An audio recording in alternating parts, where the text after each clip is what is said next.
Quando meu marido Elias morreu, o chefe milionário dele me ligou. Dona Helena, encontrei algo. Venha ao meu escritório agora mesmo. Não conte nada ao seu filho nem à sua nora. A senhora pode estar em perigo. Quando cheguei, congelei ao ver quem estava à porta.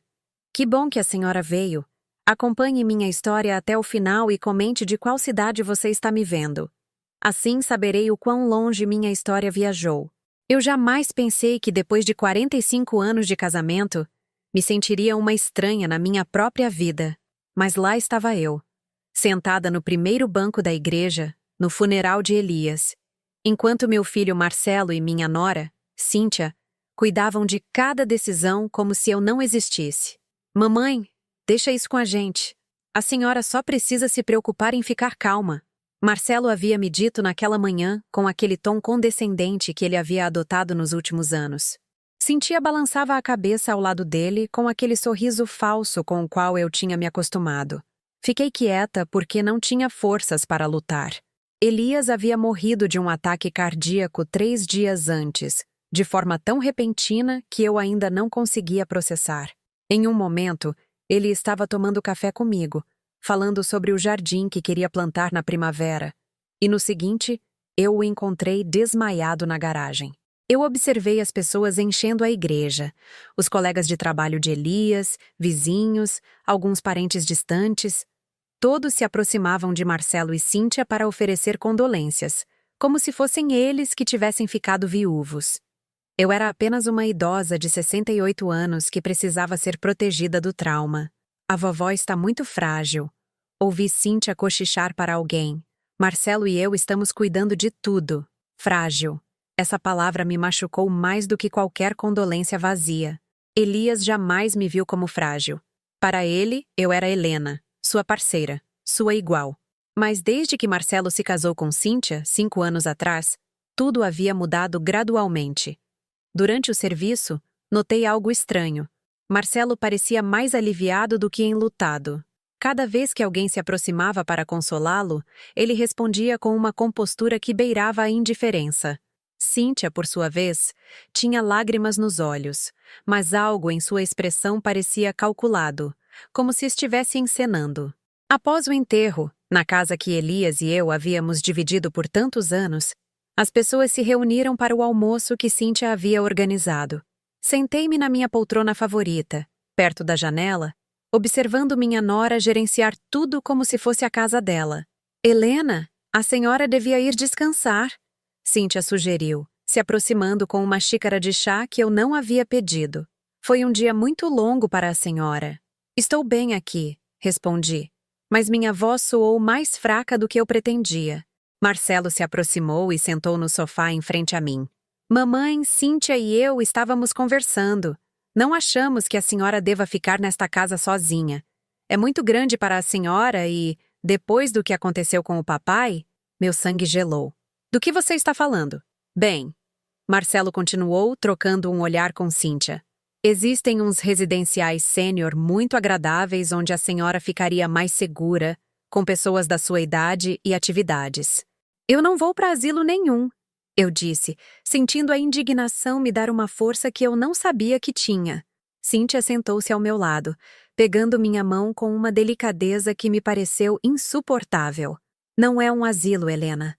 São residenciais sênior de luxo, e nós poderíamos visitar a senhora todo final de semana.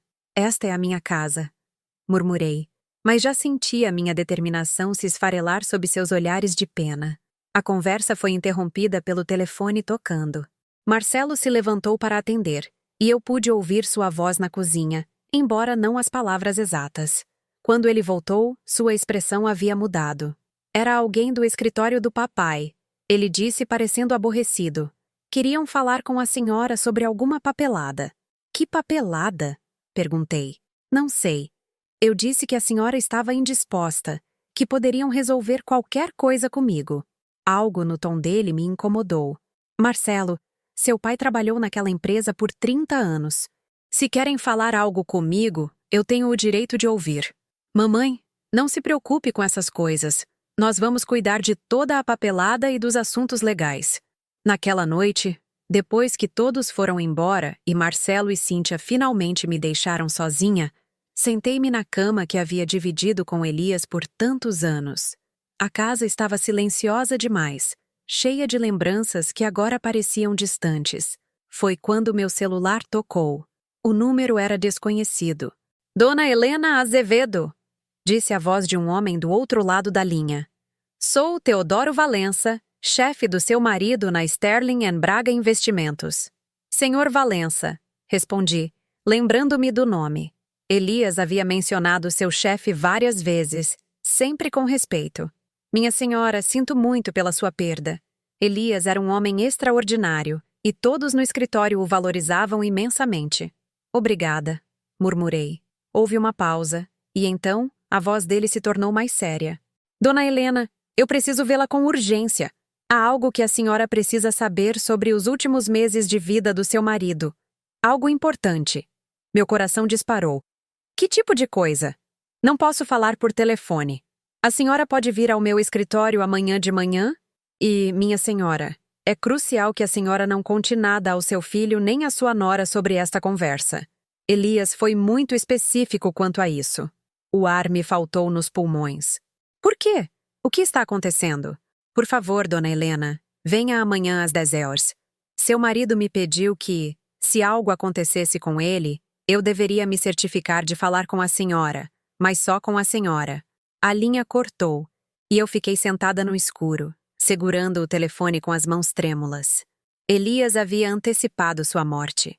Ele havia deixado instruções específicas, e por alguma razão, essas instruções incluíam manter Marcelo e Cíntia de fora. Pela primeira vez desde a morte dele, senti como se meu marido estivesse falando comigo de algum lugar distante, dizendo para eu prestar atenção, que não era hora de ser frágil. Havia algo terrivelmente errado, e eu era a única que podia descobrir. Na manhã seguinte, acordei com uma determinação que não sentia há meses. Pela primeira vez desde a morte de Elias, eu tinha um propósito claro. Vesti-me com cuidado, escolhendo o terninho azul marinho que Elias sempre dizia me deixar elegante e forte. Marcelo ligou cedo, como vinha fazendo desde o funeral. Dormiu bem, mamãe? Cíntia e eu estávamos pensando que talvez a senhora devesse ficar uns dias lá em casa. Estou bem, filho, respondi, tentando soar normal. Na verdade, eu tenho que sair esta manhã. Houve uma pausa. Sair para onde? Minha mente trabalhou rápido. Para a farmácia. Faltaram meus remédios de pressão. Eu posso levar os remédios. A senhora não precisa sair, Marcelo. Eu dirijo até a farmácia. Eu não sou uma inválida. O suspiro dele foi audível pelo telefone. Tudo bem, mas tome cuidado. E se precisar de qualquer coisa, ligue para a gente imediatamente. Dirigi até o centro financeiro com as mãos cerradas no volante. O edifício Sterling & Braga Investimentos era uma torre de vidro de 20 andares, que sempre me intimidou um pouco. Elias trabalhava no 15º andar, no departamento de auditoria interna. A recepcionista me guiou até o andar executivo, onde eu nunca tinha estado. O escritório de Teodoro Valença era impressionante. Janelas do chão ao teto davam para a cidade inteira, móveis de mogno e uma sensação de poder que permeava o ar. Teodoro Valença era um homem de uns 55 anos, com cabelos grisalhos perfeitamente arrumados e um terno que provavelmente custava mais do que meu aluguel mensal. Ele se levantou quando eu entrei e vi uma preocupação genuína em seus olhos. Dona Helena, obrigado por ter vindo. Por favor, sente-se. Acomodei-me em uma das poltronas de couro em frente à mesa dele, sentindo-me em um território desconhecido. Primeiro de tudo, Theo começou, quero que a senhora saiba que seu marido era um de nossos funcionários mais valiosos. Em 30 anos, nunca tivemos uma única reclamação sobre o trabalho dele. Obrigada, murmurei, embora algo no tom dele me dissesse que aquilo era apenas o preâmbulo. Theo se levantou e foi até um armário de arquivos atrás de sua mesa. Ele tirou uma pasta grossa e a colocou na minha frente. Dona Helena, durante os últimos 6 meses de vida, Elias veio me procurar várias vezes com preocupações muito específicas. Ele abriu a pasta, revelando páginas e páginas de documentos, notas manuscritas na caligrafia familiar de Elias, e o que pareciam ser fotografias de outros documentos. Preocupações sobre o quê? Theo olhou diretamente nos meus olhos. Sobre sua família. Senti o chão se mover sob meus pés. Minha família. Elias acreditava que seu filho e sua nora estavam tentando manipulá-lo para fazer mudanças significativas em seu testamento e em suas contas bancárias. As palavras não fizeram sentido imediato. Isso é impossível. Marcelo jamais faria. Dona Helena, ele interrompeu gentilmente. A senhora sabia que, nos últimos 8 meses, Elias recebeu múltiplas visitas do seu filho e de sua nora. Muitas vezes, quando a senhora não estava em casa, eles sugeriam repetidamente a ele que seria melhor para a senhora se ele organizasse as coisas de modo que, se algo lhe acontecesse, Marcelo tivesse poder legal imediato sobre todas as decisões financeiras e médicas relacionadas à senhora. Eu balancei a cabeça. Mas algo frio se instalou no meu estômago. Isso não pode ser verdade, sussurrei. Theo abriu uma das páginas e virou-a para mim. Era uma fotocópia de um documento legal parcialmente preenchido. Reconhecia a assinatura de Elias na parte inferior, mas ela estava riscada.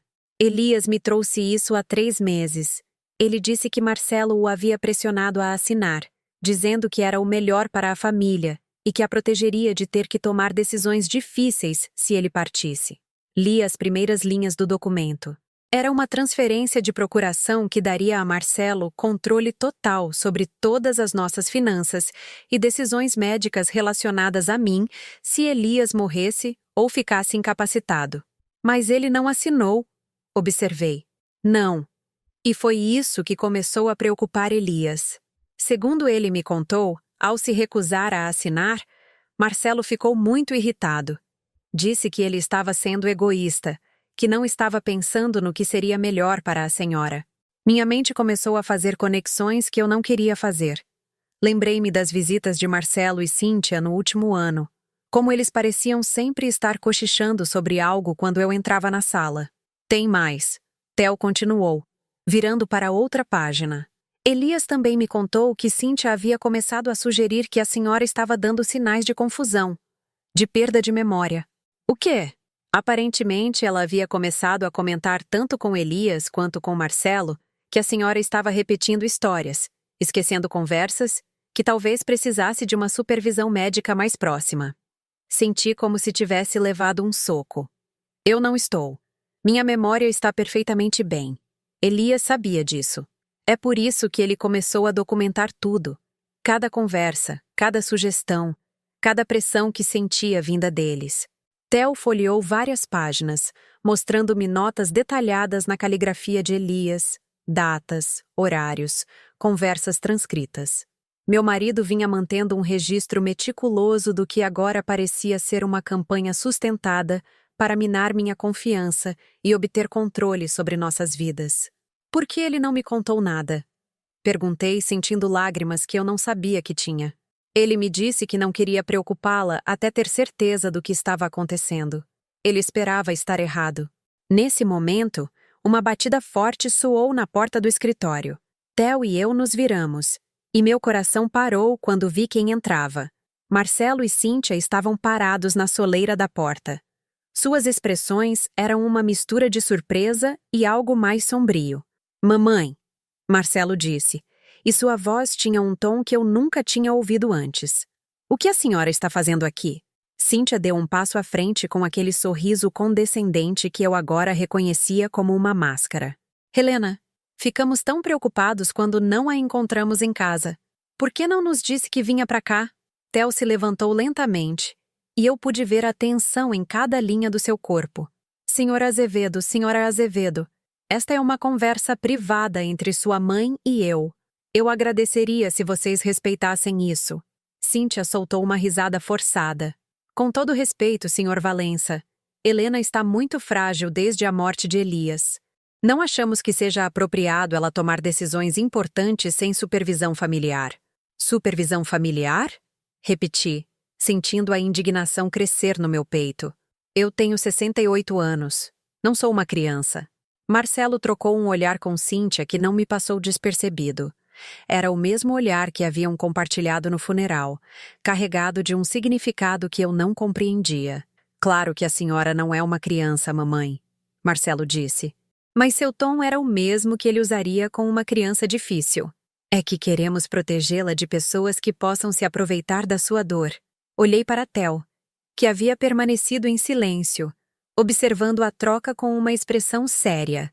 Em seguida, olhei para a pasta fechada sobre a mesa, sabendo que ela continha informações que mudariam tudo. Theo, eu disse, usando o nome dele deliberadamente. Você poderia me dar alguns minutos para conversar com meu filho e minha nora? Ele assentiu. Claro, estarei logo ali fora. Assim que ele saiu, o ar na sala mudou completamente. Marcelo relaxou visivelmente, como se tivesse vencido algo importante. Mamãe, eu não sei o que esse homem tem dito para a senhora, mas a senhora precisa entender que as pessoas podem ser muito manipuladoras quando há dinheiro envolvido. Dinheiro? Perguntei. Cíntia sentou-se na poltrona ao meu lado. Helena, querida, sabemos que Elias tinha um seguro de vida considerável, e com a casa e as economias dele, existem pessoas inescrupulosas que se aproveitam de viúvas. Algo frio se instalou no meu estômago. Como vocês dois sabem sobre o seguro de vida de Elias? Marcelo e Cíntia trocaram outro daqueles olhares carregados. Bem, Marcelo disse, parecendo desconfortável pela primeira vez. O papai mencionou isso há alguns meses, quando estávamos falando sobre garantir que a senhora fosse cuidada se algo acontecesse com ele. Engraçado, eu disse lentamente, porque Elias nunca me mencionou essas conversas. O silêncio se esticou entre nós. Foi quando ouvi um som que paralisou o meu mundo por completo. Uma tosse. Uma tosse que eu reconheceria em qualquer lugar do mundo. Nós três nos viramos para a porta do banheiro privativo conectado ao escritório de Theo. A porta se abriu lentamente e uma figura surgiu, fazendo meu coração parar, e em seguida bater tão forte que pensei que saltaria do meu peito.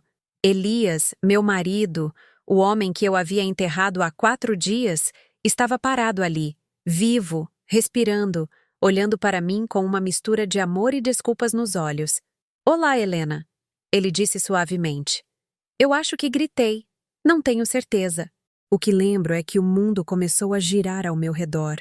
E se Elias não tivesse corrido em minha direção, eu teria caído da cadeira. O quê? Como? Murmurei, tocando o rosto dele com as mãos trêmulas para ter certeza de que era real. Atrás de nós, ouvi Cíntia soltar um suspiro e Marcelo murmurar uma palavra que prefiro não repetir. Elias me segurou com cuidado, suas mãos familiares me firmando como haviam feito por 45 anos. Me perdoe, meu amor.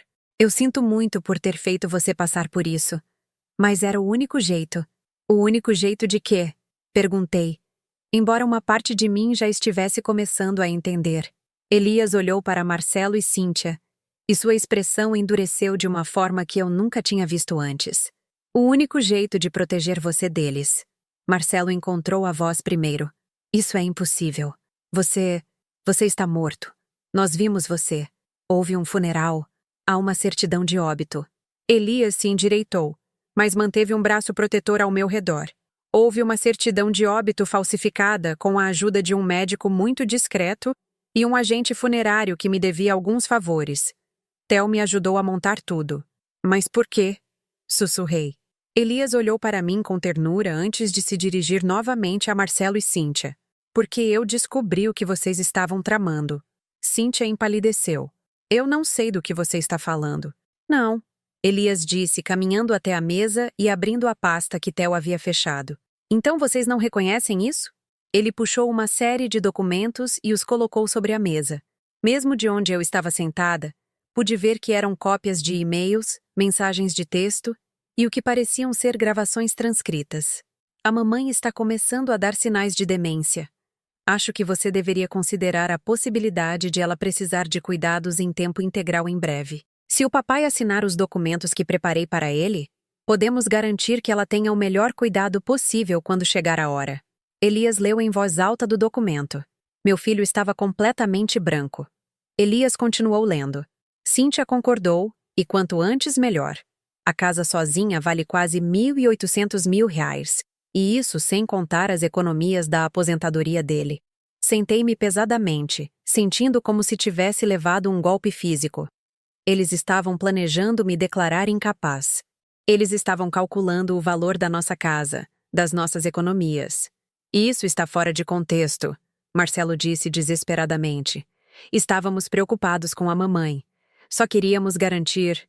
Garantir o quê? Elias interrompeu. Que vocês pudessem controlar a vida dela. Que pudessem declará-la incapaz e colocá-la em uma instituição enquanto vendiam a casa e gastavam nossas economias. Cíntia se levantou abruptamente. Isso é ridículo, Elias. Fingir sua própria morte é um crime. Há certidões falsas, documentos fraudulentos. Você tem razão. Elias disse calmamente. Estou disposto a enfrentar as consequências. Mas primeiro, eu queria que Helena soubesse a verdade sobre o que vocês dois estavam planejando. Ele caminhou até mim e pegou minhas mãos. Meu amor, nos últimos 8 meses, eles têm me visitado regularmente quando você não está aqui. No início, pensei que era porque se preocupavam conosco. Mas eu percebi gradualmente que toda a conversa era projetada para me convencer de que você estava perdendo a capacidade mental, que precisava de supervisão, que seria egoísmo da minha parte não fazer arranjos legais para protegê-la. Olhei para Marcelo, meu filho, o bebê que eu havia carregado nos braços, que eu havia consolado durante pesadelos, que eu havia amado incondicionalmente por 35 anos. Isso é verdade? Perguntei a ele. Por um momento, vi algo em seus olhos que poderia ter sido vergonha, mas depois endureceu. Mamãe, a senhora não entende as pressões financeiras que enfrentamos. Cíntia e eu temos dívidas, obrigações. Então era verdade, murmurei. Elias apertou minhas mãos. Quando percebi o que estava acontecendo, contratei um detetive particular. Descobrimos que Marcelo tem dívidas de jogo de mais de R$750 mil e Cíntia tem usado cartões de crédito no seu nome sem o seu conhecimento. O mundo cambaleou ao meu redor mais uma vez. Cartões de crédito no meu nome? 3 cartões diferentes, Elias disse suavemente, com um débito total de mais de R$50 mil. Cíntia finalmente explodiu. Chega, Elias. Eu não sei que tipo de jogo doentio você está jogando, mas isso acaba agora. Helena, vamos. Claramente seu marido perdeu a cabeça, mas eu não me movi. Pela primeira vez em meses, talvez anos, tudo fazia sentido. As visitas constantes, a preocupação exagerada com o meu bem-estar, as sugestões sobre minha memória, a pressa em me fazer tomar decisões sobre o meu futuro imediatamente após o funeral. Eles não estavam cuidando de mim. Eles estavam me preparando para ser sacrificada. Eu não vou a lugar nenhum, eu disse finalmente. Minha voz estava mais forte do que havia soado há muito tempo. Mas acho que vocês dois deveriam ir. A expressão no rosto de Marcelo mudou para algo que eu nunca tinha visto antes. Ele não era mais meu filho preocupado. Ele era um estranho que acabara de perder algo que estava contando como seu. Elias me ajudou a sentar no sofá do escritório enquanto Theo voltava com uma garrafa de água e uma expressão grave. Marcelo e Cíntia permaneceram de pé perto da porta, como animais encurralados decidindo se fugiam ou atacavam. Helena, Elias disse suavemente, ajoelhando-se na minha frente. Há mais que você precisa saber. Minha mente ainda estava lutando para processar que meu marido estava vivo, que ele havia forjado sua morte, que meu filho e minha nora estavam planejando me roubar tudo por meses. Mas algo na expressão de Elias me dizia que o pior ainda estava por vir. Mas, murmurei. Theo abriu outra seção da pasta e puxou o que pareciam ser uma série de fotografias. Ele as colocou na mesinha de centro à nossa frente. Essas fotos foram tiradas pelo detetive particular nas últimas 6 semanas. Elias explicou. Peguei as fotografias com as mãos trêmulas. A primeira mostrava Marcelo entrando no que parecia ser um cassino.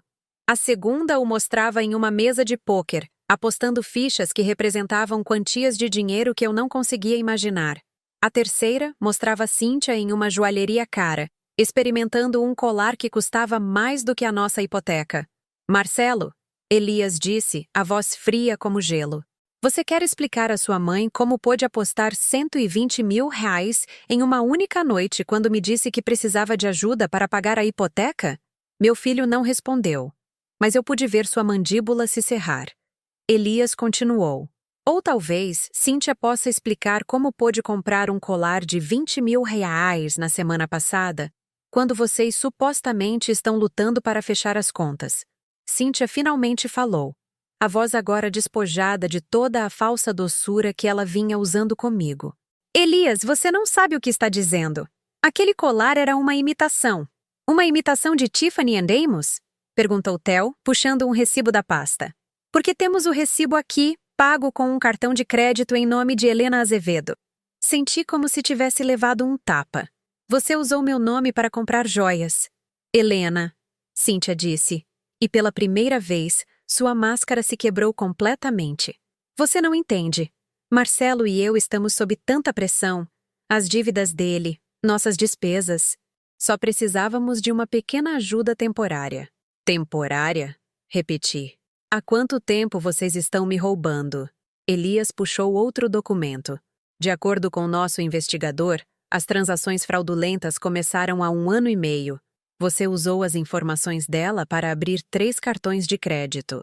Fizeram saques não autorizados da conta poupança dela, totalizando mais de R$ 5 mil. E tem interceptado a correspondência bancária dela para que ela não percebesse. Ah, interceptando minha correspondência? Você se lembra quando Cíntia se ofereceu para ajudar você com as correspondências alguns meses atrás? Elias perguntou. Quando ela disse que seria mais fácil se ela cuidasse de organizar todas as suas contas e documentos importantes? A lembrança me atingiu como um raio. Cíntia tinha sido tão doce, tão prestativa. Helena, querida, eu sei que essas coisas financeiras podem ser confusas. Por que você não me deixa cuidar de organizar tudo para você? Elias tem tanto trabalho, e você já tem preocupações suficientes. Mas isso não é o pior. Elias continuou, sua expressão ficando ainda mais sombria. O que pode ser pior do que isso? Perguntei. Elias olhou para Marcelo diretamente nos olhos. Conte à sua mãe sobre o plano para o residencial assistido. Marcelo empalideceu completamente. Eu não sei do que você está falando. Não, Theo disse, tirando um pequeno gravador de voz de sua mesa. Porque nós temos isso. Ele apertou o botão de reprodução e a voz de Marcelo preencheu o escritório. Era uma conversa por telefone, provavelmente gravada sem o conhecimento dele. Cíntia, precisamos acelerar o cronograma. O papai está começando a fazer perguntas, e a mamãe não está agindo tão confusa quanto esperávamos. A voz de Cíntia respondeu no gravador. Eu já falei com a diretora do Recanto das Magnólias. Você disse que tem os documentos médicos de que precisamos? Os documentos falsos estão prontos.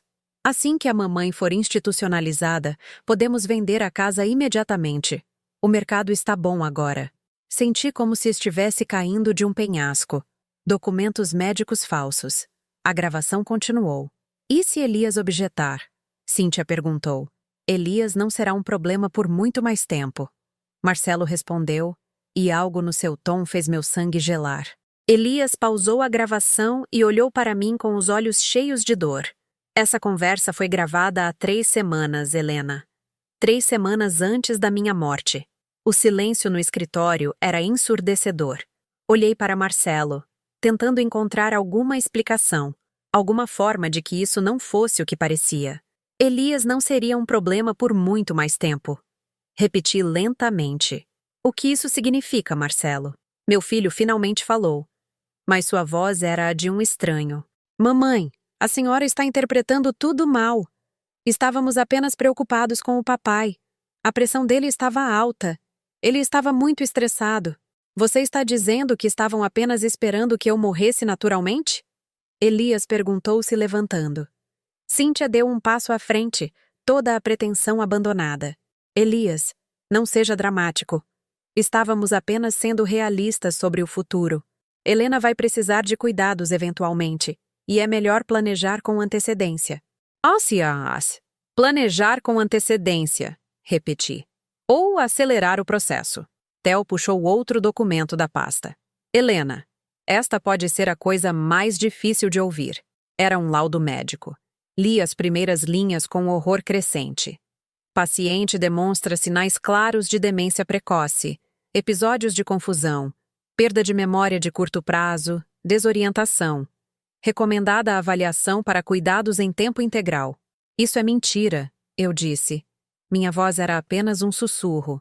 Eu nunca vi esse médico. Doutor, Silas Thorne. Eu não reconheço esse nome. Ele é o médico da Cynthia, Elias disse. Alguém que estava disposto a assinar um diagnóstico falso em troca de R$ 50.000. Olhei para Cynthia, a mulher que chamei de filha por 5 anos. Você pagou um médico para dizer que eu tenho demência. Helena, Cynthia disse. E pela primeira vez, pude ver pânico real em seus olhos. Você tem que entender. Estávamos tentando proteger você. Me proteger do quê? Gritei, surpresa com a força da minha própria voz. De mim mesma? Mamãe, a senhora está velha. Marcelo gritou de volta. Sua mente não é mais a mesma. Cynthia e eu podemos ver coisas que a senhora não vê. Elias se interpôs entre Marcelo e eu. Helena não tem problemas mentais. O único problema é que vocês têm feito gaslighting em uma mulher de 68 anos por mais de 1 ano, fazendo-a questionar a própria realidade para poderem roubar o dinheiro e a casa dela. Gaslighting? Perguntei. Gaslighting, Theo explicou. É uma forma de manipulação psicológica onde alguém faz você duvidar da sua própria percepção da realidade. Elias sentou-se ao meu lado e pegou minhas mãos. Meu amor, você se lembra de alguns meses atrás, quando não encontrava as chaves do carro e Cynthia sugeriu que talvez você as tivesse perdido porque sua memória não era mais a mesma? Eu assenti. Tinha sido muito angustiante. Encontramos as chaves na bolsa de Cynthia. Elias disse suavemente. Ela as tinha pegado. E você se lembra de quando não encontrava seu remédio de pressão e Marcelo disse que você provavelmente tinha esquecido onde o colocou? Meu coração começou a bater mais rápido. Sim, também estava no carro de Marcelo. Um por um, Elias começou a explicar situações que eu havia interpretado como sinais da minha decadência mental. O dia em que não encontrei minha bolsa, a vez em que me atrasei para um compromisso porque tinha certeza de que era em um horário diferente, as ocasiões em que eu não conseguia lembrar de conversas que tinha certeza de ter tido. Todas elas foram orquestradas, Elias disse. Eles vêm sistematicamente fazendo você duvidar da sua própria mente, preparando o terreno para declará-la incapaz. Olhei para Marcelo e Cynthia, essas duas pessoas que eu havia amado e confiado. Por quê? Sussurrei. Somos família. Cynthia riu, um som amargo que eu nunca tinha ouvido dela antes. Família, Helena? Você e Elias têm sido um obstáculo para nós desde o dia em que nos casamos. Sentados nesta casa enorme, acumulando dinheiro que nunca usam, enquanto Marcelo e eu lutamos todos os meses. Vocês nunca nos pediram ajuda, eu disse fracamente. Nós não queríamos a sua ajuda, Marcelo disse. Nós queríamos o que é nosso por direito. O que é de vocês por direito?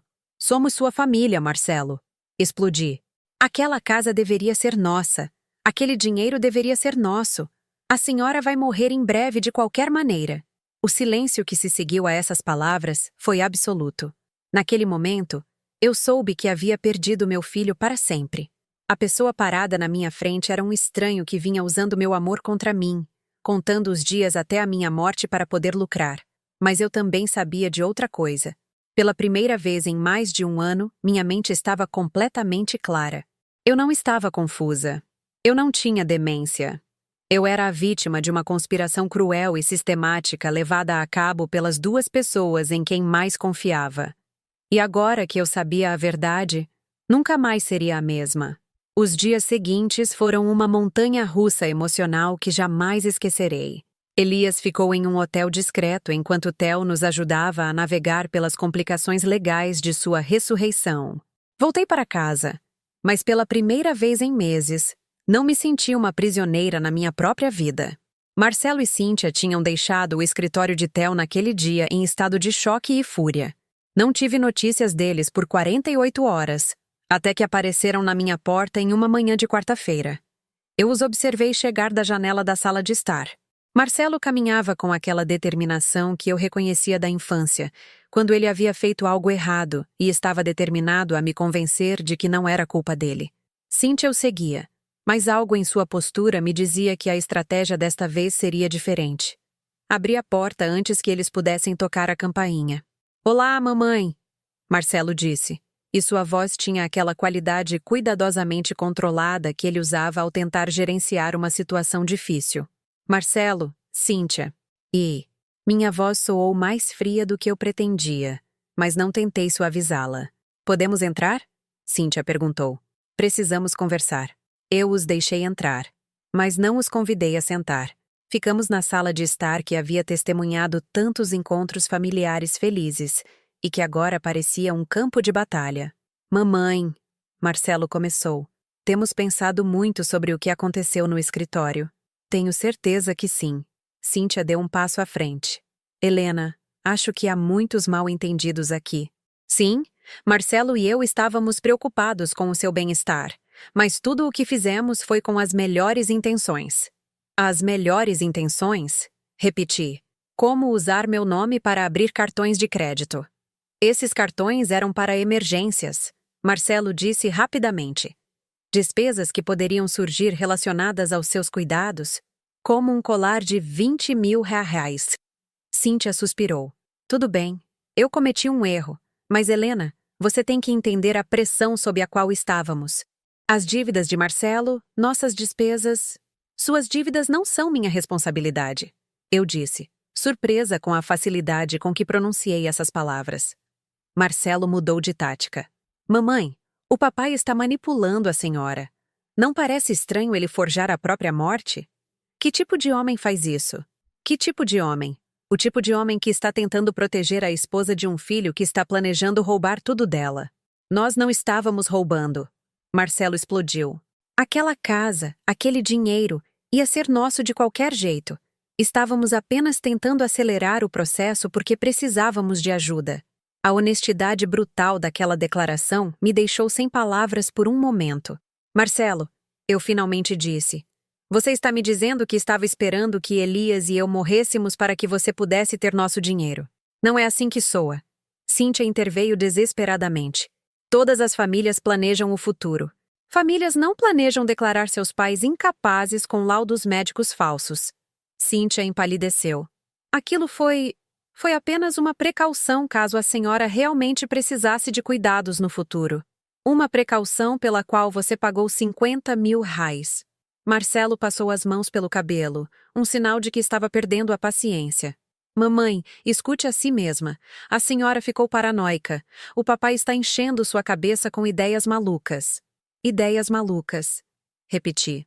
"Como a ideia de que eu mereço viver na minha própria casa sem ninguém tentando me declarar louca." "Ninguém está tentando declará-la louca," Marcelo gritou. Caminhei até o telefone e disquei um número que havia memorizado. "O que você está fazendo?" Cíntia perguntou. "Ligando para Elias," respondi. "Acho que ele deveria estar aqui para esta conversa." "Mamãe, não," Marcelo disse, mas já era tarde demais. Elias chegou 20 minutos depois. Ele estava esperando minha ligação, provavelmente sabendo que este momento chegaria. Quando ele entrou, a tensão na sala se intensificou imediatamente. "Marcelo, Cíntia!" Ele os cumprimentou em um tom neutro. "Papai?" Marcelo disse. "Precisamos resolver isso em família." Elias sentou-se ao meu lado no sofá, pegando minha mão automaticamente. "Estou ouvindo." Cíntia sentou-se na poltrona em frente a nós, assumindo sua postura mais vulnerável. "Elias, eu sei que o que fizemos parece ruim, mas você tem que entender que estávamos desesperados." "Explique a desesperança," Elias disse. Marcelo começou a falar rapidamente, as palavras jorrando como se ele estivesse ensaiando esse discurso. "As dívidas se acumularam mais rápido do que esperávamos. O cassino. Eu sei que foi estúpido, mas achei que poderia ganhar dinheiro rápido. E quando isso não funcionou, entramos em pânico." "Então, vocês decidiram roubar os pais de vocês?" Elias perguntou. "Não é roubar," Marcelo gritou. "Vocês têm mais dinheiro do que jamais gastarão. Aquela casa é grande demais para 2 pessoas. Estávamos apenas acelerando a herança." Acelerando a herança, me declarando incapaz? Perguntei. Cíntia começou a chorar. Não lágrimas reais, mas o tipo de choro calculado que eu a tinha visto usar em outras ocasiões quando queria conseguir algo. Helena, nunca quisemos machucar a senhora. Nós só queríamos garantir que a senhora fosse cuidada e que pudéssemos pagar nossas dívidas. Vocês pensaram que poderiam conciliar os dois roubando meu dinheiro e me trancando em um residencial assistido. Eu disse que não era um asilo. Marcelo disse. O Recanto das Magnólias é um residencial sênior muito bom. A senhora ficaria confortável lá. Contra a minha vontade. A senhora se adaptaria com o tempo, Cíntia murmurou. O silêncio que se seguiu foi absoluto. Acho que foi naquele momento que até eles perceberam o quão monstruoso soava o que haviam planejado. Elias se levantou lentamente. Marcelo, eu quero que você escute com muita atenção o que eu vou dizer. Meu filho levantou os olhos e, por um momento, vi um vislumbre da criança que ele havia sido. Sua mãe e eu decidimos que vocês não fazem mais parte de nossas vidas. Elias disse com uma voz firme, mas sem emoção. Não queremos ver vocês. Não queremos ter notícias de vocês. E definitivamente não queremos que vocês tenham acesso a nenhuma de nossas finanças ou propriedades. Marcelo saltou para os pés. Vocês não podem fazer isso. Eu sou seu filho. Você é meu filho biológico. Elias corrigiu. Mas você deixou de ser minha família no dia em que decidiu que nossa morte seria mais conveniente para você do que nossa vida. Cíntia também se levantou, o choro agora completamente abandonado. Isso é ridículo, Elias. Helena, você não pode nos cortar completamente. Somos família. Não. Eu disse também me levantando. Família não tenta roubar. Família não tenta fazer seus entes queridos duvidarem da própria sanidade. Família não conta os dias até você morrer para embolsar seu dinheiro. Marcelo olhou para mim com uma expressão que eu nunca tinha visto antes. Quer saber, mamãe? Talvez a senhora esteja certa. Talvez isso seja melhor para todos. Porque eu já estava cansado de fingir que me importava com vocês. Quando tudo o que eu realmente queria era que vocês saíssem do caminho. Aquelas palavras me atingiram como um tapa físico. Mas, estranhamente, também me libertaram. Todo o amor, toda a culpa, toda a esperança de que pudesse haver algum mal-entendido evaporaram naquele instante. Vão embora, eu disse simplesmente. Peguem suas coisas da minha casa e saiam. Com prazer, Marcelo disse. Mas isso não termina aqui. Vamos lutar contra isso. Vamos provar que o papai forjou a morte, que a senhora não é competente para tomar decisões. Elias sorriu, mas não era um sorriso gentil. Vá em frente. E quando o fizer, certifique-se de explicar ao juiz por que vocês estavam planejando declarar sua mãe incapaz com documentos médicos falsos. Tenho certeza que ele ficará muito interessado em ouvir sobre isso. Marcelo e Cíntia se entreolharam, e eu pude ver o pânico crescendo em seus olhos ao perceberem que não tinham uma estratégia de saída. Isso não termina aqui, Marcelo murmurou, mas sua voz havia perdido toda a convicção. Sim, termina, eu disse. Termina exatamente aqui. Eu os observei sair, sabendo que provavelmente seria a última vez que veria meu filho. Eu deveria ter sentido tristeza, mas tudo o que senti foi um alívio profundo e limpo. Pela primeira vez em mais de um ano, eu estava livre. 6 meses depois, estou sentada na varanda da nossa nova casa, observando Elias plantar roseiras no jardim que ele sempre sonhou em ter. Mudamos para uma cidade pequena chamada Águas Claras, a 3 horas de distância, onde ninguém conhece nossa história e onde podemos ser simplesmente Elias e Helena, um casal de aposentados aproveitando a melhor idade. A transição não foi fácil. Houve momentos, especialmente durante as primeiras semanas, em que eu acordava de madrugada me perguntando se havíamos feito a coisa certa. Cortar Marcelo completamente parecia amputar uma parte do meu corpo, por mais infeccionada que estivesse. Mas Elias me lembrava constantemente o motivo pelo qual havíamos tomado essa decisão. Meu amor, ele dizia quando me encontrava chorando à noite. Você não pode salvar alguém que está disposto a destruir você. Theo havia nos ajudado a administrar as complicações legais. Falsificar a certidão de óbito resultou em algumas multas e prestação de serviços à comunidade para Elias. Mas, quando a evidência da conspiração de Marcelo e Cíntia foi apresentada, o juiz foi surpreendentemente solidário. Eu vi muitos casos de abuso financeiro contra idoso. Ele nos disse durante a audiência. Mas raramente um tão sistemático e cruel quanto este. Marcelo e Cíntia tentaram cumprir sua ameaça de lutar legalmente, mas o caso deles rapidamente desmoronou quando o promotor decidiu investigar os cartões de crédito fraudulentos e os laudos médicos falsos. No final, foram eles que enfrentaram acusações criminais, não nós. A última notícia que tive deles. Marcelo estava cumprindo 18 meses de liberdade condicional por fraude financeira. Cíntia havia perdido o registro de enfermagem. Eles haviam se divorciado 6 semanas depois que tudo veio à tona, culpando um ao outro por arrastá-los para uma situação tão desesperadora. Não sinto satisfação na queda deles. Sinto apenas uma estranha sensação de encerramento, como quando você termina de ler um livro que estava te perturbando e finalmente pode deixá-lo de lado. Vendemos a casa grande onde havíamos criado Marcelo. Estava cheia demais de memórias complicadas. E, francamente, eles tinham razão em uma coisa. Era grande demais para 2 pessoas. Com o dinheiro da venda, compramos esta casa menor em Águas Claras, com terra suficiente para o jardim de Elias e uma vista para a serra que faz cada nascer do sol parecer um presente. Também pagamos todas as dívidas que Marcelo e Cíntia haviam acumulado em nosso nome. Não porque devíamos a eles, mas porque queríamos começar esta nova fase de nossas vidas completamente limpos, sem qualquer conexão financeira com o nosso passado.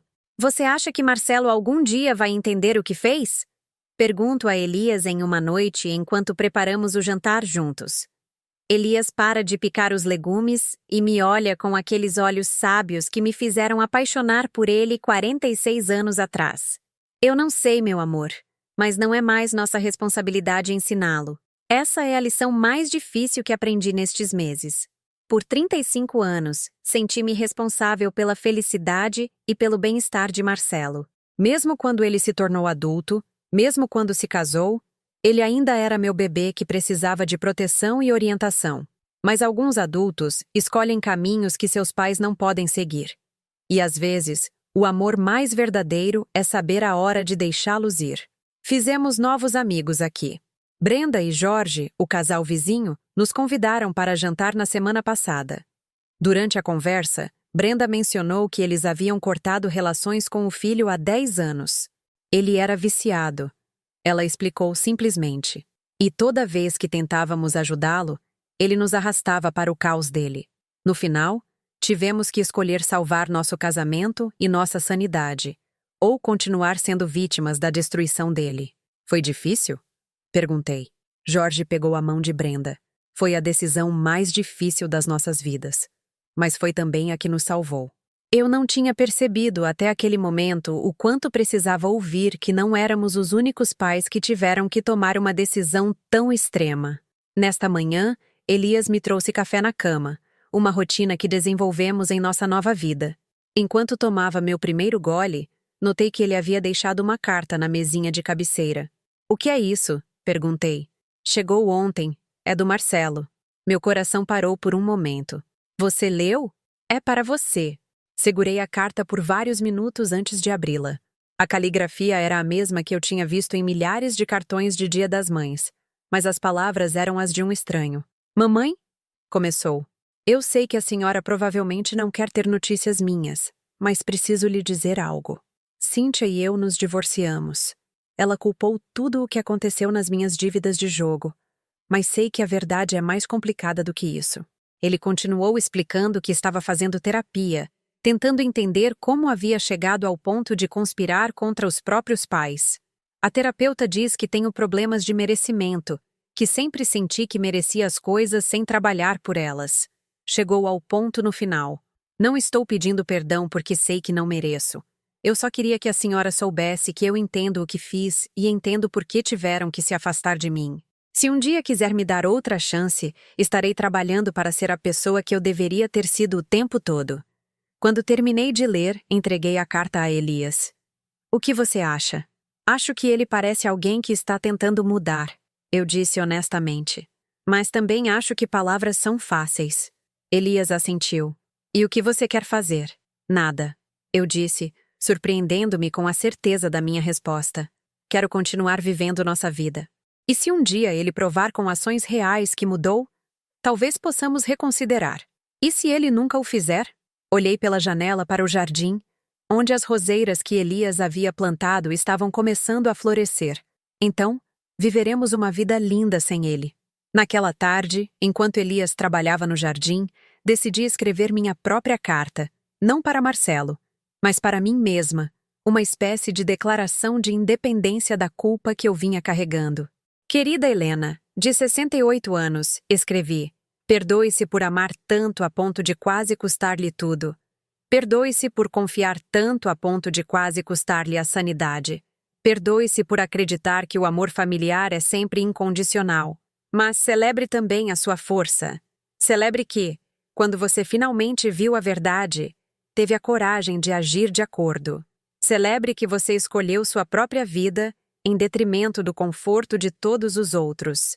Naquela noite, enquanto Elias e eu nos preparávamos para dormir em nosso novo quarto com vista para a serra, ele me perguntou, você se arrepende de alguma coisa?